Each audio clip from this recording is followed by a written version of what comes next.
So because Flesh and Blood is a player's game, the singles market, by and large at least, most of the time, makes a lot of sense. Demand for cards used by high-performing and popular decks will drive the prices.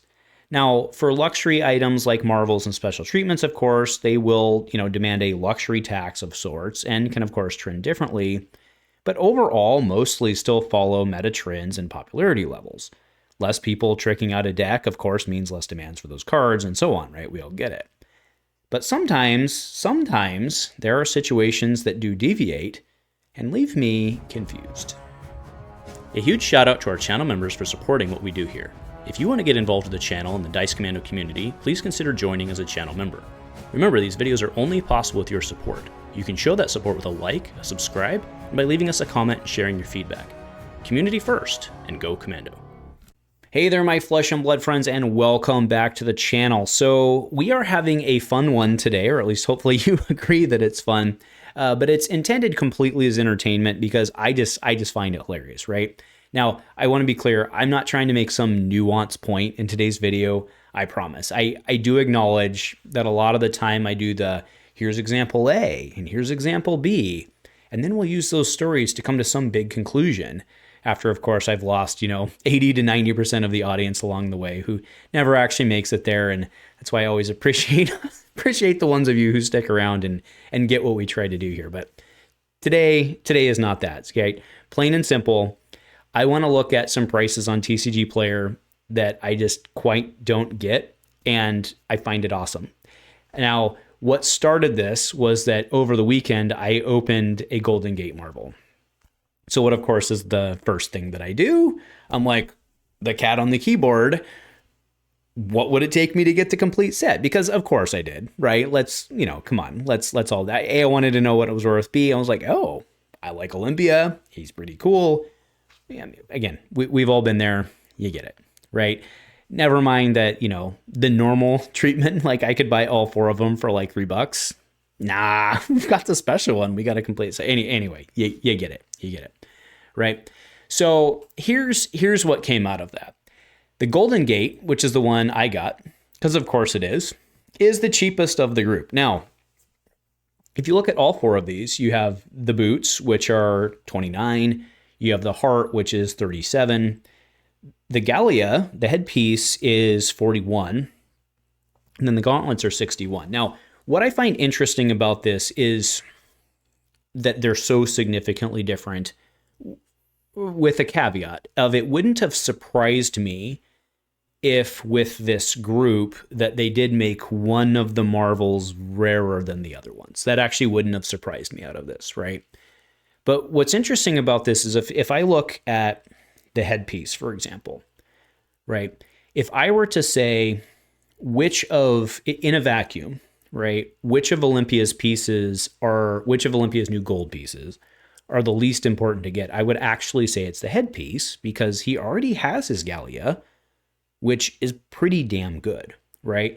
So if I was in a money-constrained situation and I was trying to, again, to be clear, all of the pieces in normal version are like 50 cents to $1. So I get it, right? But if I was doing the trick out thing, I'd be like, which piece do I want last? I'd probably get the headpiece last. So, within market variation, maybe you could say that. But it is very interesting to me that these are all different in price, which really speaks to, I think, not basically what my conclusion from this is more people opened the boots that didn't want to have Olympia. Because again, with the caveat, it's not really caveat, the acknowledgement of it is possible and wouldn't surprise. I don't think they did, but it wouldn't surprise me if they would have made one of these pieces rarer than the rest, because I mean, right? Why the heck not? But again, in a vacuum, at the same rarity level, you should assume that they all appear at about the same frequency, minus maybe one of them, right? So if I were to see, 3 $30 pieces, for example, and a $60 piece, I'd be like, you know what? Okay, this one's less frequent.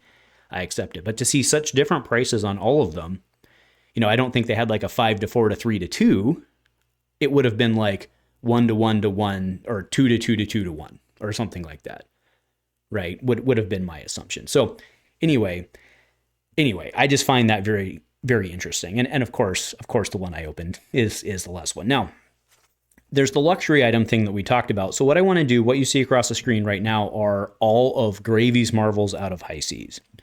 And yes, with any luxury purchase, things, of course, can be different in terms of how the market moves and stuff like that. But again, if you look at Gravy's Marvels, by and large, you see the ones that are playable. Again, this is all, I know I'm zoomed out right now, but if you look at when we zoom back, you'll see, some 70s, some 50s. Those are obviously different rarities, right? So what I encourage you to do is look at the ones that are the same rarities and compare them to others at the same rarity, right? Because that tracks. So if you look at like a Swabby, pretty useful darn card, right? You look at a Rigor Mortis, pretty useful darn card, and those track as opposed to like a Barnacle or someone like that who isn't in the meta decks. People don't want to trick them out. So yes, there's a luxury tax, and they might not necessarily follow, the same supply demand curve with air quotes as the rest do, but still by and large, we consistently see in this game that if people aren't playing it, they're not going to trick out. Less people will buy stuff like this if it's not playable. I think that's the fair statement. It's not to say there's not collectors. There certainly are, right? But they might want one. If someone's trying to trick out their deck completely, they're going to obviously chase the stuff that they need for their deck, and they're not going to buy the stuff they don't, right? So that tracks. Okay, so again, applying that back to my argument of the golden gear for Olympia, I find it very interesting that it follows this, and I think it has to just be simply that because so few people want to play Olympia, it really has more to do with just the luck of the draw of more people opened boots that didn't want to play Olympia. Or more people opened a chess piece and they're like, you know what? I'm going to keep this, right? I think that's just how this must have fleshed out, again, with the exception of maybe they could have short printed one. Either way. Okay, now to cap this off, I actually want to talk, practical. We're going to even go away from the non-luxury pieces. This one's actually been driving me crazy for a while now, and this is the Puffin line, okay? So Palantir Aeronaut is obviously her big boy. And it's not just her big boy, but it's a really good card, right? I've seen other mechs playing it as well. So Palantir Aeronaut being, where it is in price makes a lot of sense to me. The one that doesn't make sense to me is Cogworks Dovetail. Cogworks Dovetail from a Puffin standpoint is like a pretty freaking amazing card. And in fact, I'd argue her most useful card. Palantir, yes, is the big boy and it can do things, and I'm not taking away from that, but like Cogworks Dovetail is an amazing freaking card. And it's certain, I can tell you that I've seen Palantir and Cogworks Dovetail in a lot more lists than I've seen Jolly Bludger. That's not to say Jolly Bludger's not there as a one of or a two of, but have Jolly Bludger being the one that commands the highest price, you got to admit that's kind of funny, right? And certainly, you can say, market moves, demand, whatever, or just occurrences, whatever. But Cogworks Dovetail being at $1, like, that's a 3 of in every Puffin deck. Why would it? Well, every Cog Puffin deck, but then why are you playing? Like, that's a 3 of in every deck. So, and I don't think Jolly Bludger is. So I find that to be very interesting because these are all Majestics, right?